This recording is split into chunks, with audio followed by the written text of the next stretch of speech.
You gotta love this kind of packaging.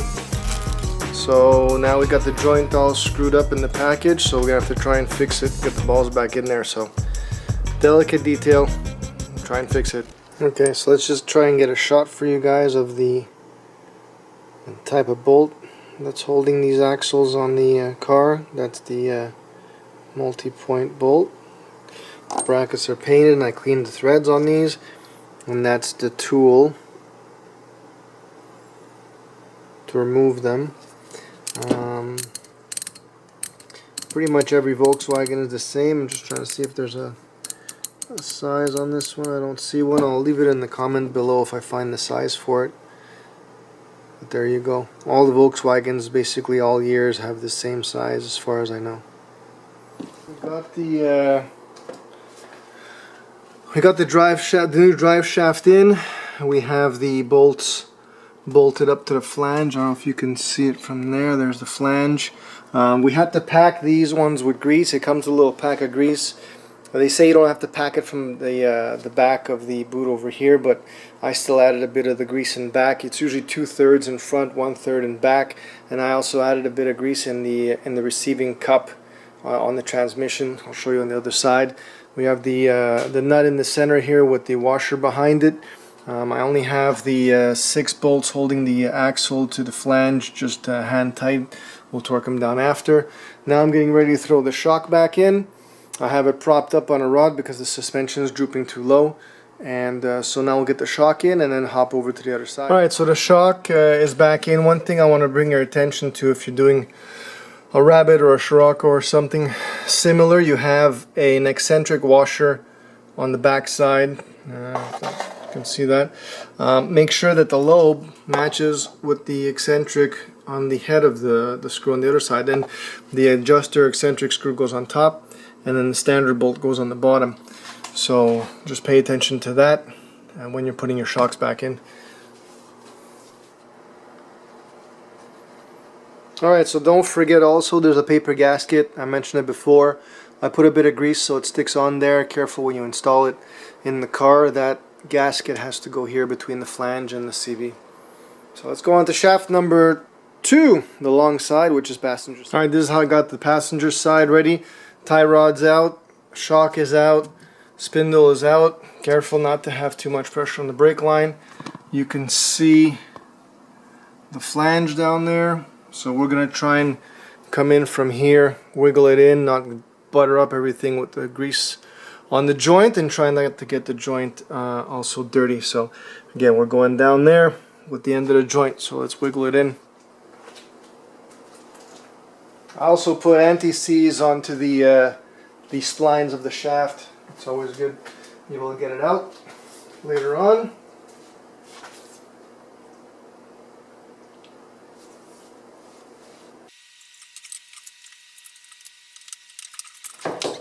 Okay, so the outside is in.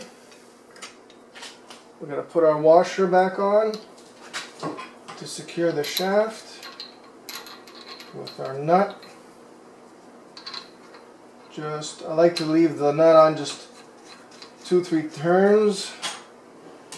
And now we're going to go play on the inside of the flange. Alright, so now we're going to put the shock in. What you want to do is you want to make sure you have your upper bolts ready, or nuts, for the shock. So we're going to wiggle it in.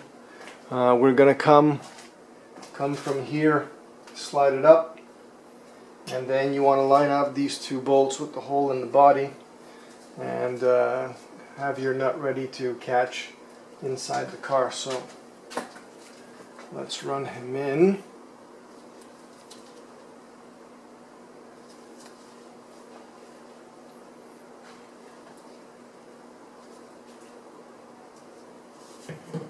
Okay.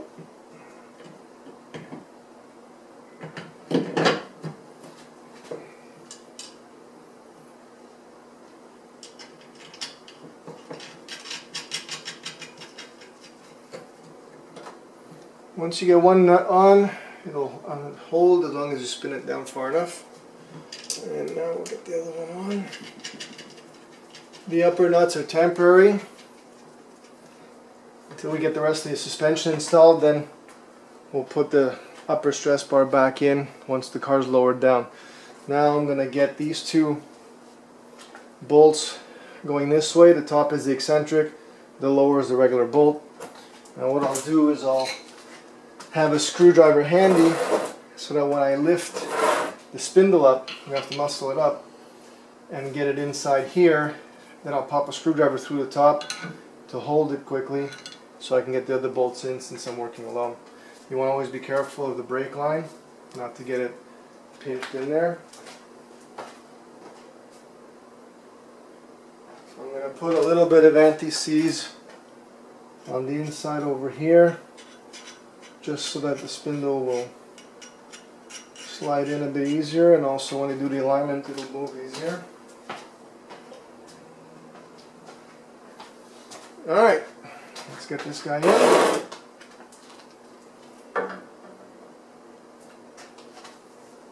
And what you can also do is I'm going to put, where is it? Not that here. I'm going to put the crown nut back on the tie rod temporarily, just so that as I lift it up, it's not going to want to pop out, because then this will get very unstable and wibble wobble. So let's go and put this up. Screwdriver ready.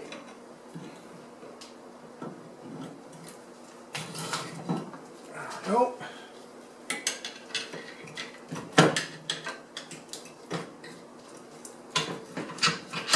There. Alright, and we still managed to bind our brake line a bit, which sucks. There we go. Alright. So this one has braided brake lines, which are even less malleable than regular brake lines in some cases. So I'm going to put the regular bolt on the bottom. You may have to move it around a bit. They always go facing back. There we go. If you can't get it in, you'll have to move it up or down. Take our screwdriver out. It's done. Since you're going to be wiggling the suspension in a minute, I would just put the bolt and the nut and the washer loosely on the lower bolt. Hold it in place.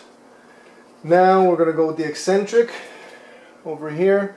Again, with the eccentric side, I had previously marked it so we can bring it back more or less where it was.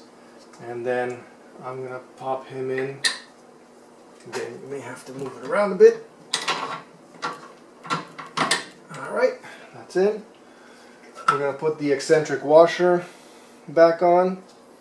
Now again, you want to make sure that your lobe is pointing in the same direction, or not dropping it, that the lobe is pointing in the same direction as the forward side one, because as you turn, that lobe brings your suspension in and out for your angle.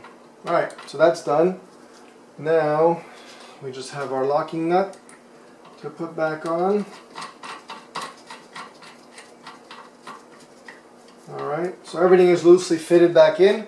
Now it's just going to be a question of putting all the final tightening, torque and everything on this side and the other side of the suspension. So I'll button all this up, and then we're going to drop it down, put the stress bar back on top of the shocks, and then we're also going to have to torque the center nut, most likely on the ground, so we use the wheel to actually hold everything so we can put the proper torque on this. So let me get this all buttoned up, and we'll come back with the stress bar and all the rest of the final. Just in case anyone wants to know, tightening torques for the flange bolts where the CV joint goes, as well as the main nut.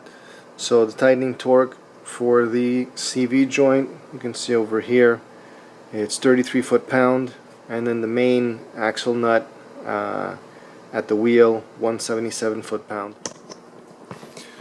Okay, so it's about 2:30 in the morning. Just wrapped it up. The two shocks are in. The flange bolts are torqued. The axle bolts are torqued. We still have it up in the air a little bit because I torqued the axle bolts without loading it up too much. I also impacted them on first and then final torqued it with the torque wrench.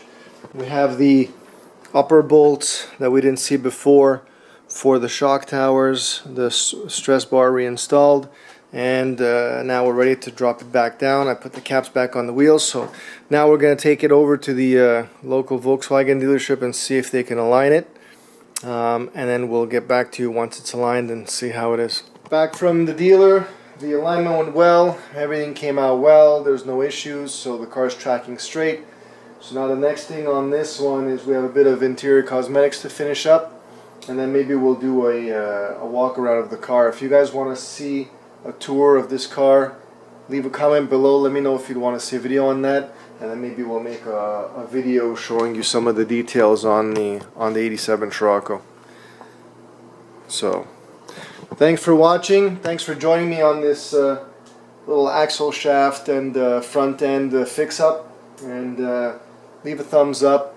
Again, leave a comment if you want to see anything particular or more of this car, and then we'll see you on the next one.